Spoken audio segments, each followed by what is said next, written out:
gure erronka da aurten Gabonak arte euskal kultura, historia eta erronka digitalekin aritzea, baina baita ere filosofiako beste 8 bideo ateratzea,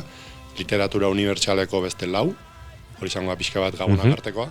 eta 2025 hasierarako orain ari gara pixka bat pentsatzen eta hausnartzen eta agian letretako material asko daukagula, eta zientziaren divulgazioan ere sartu nahi digula, eta horari gara pixka bat, zientzia zer egin, pixka bat pentsatzen, eta sail berriak diseinatzen pixka bat 2025-erako, orduan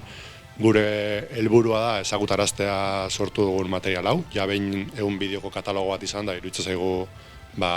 beti horrelako lekuetara etorri, eskolekin ibili, gurasoekin, ikasleekin, eta pixka bat ezagutaraztea,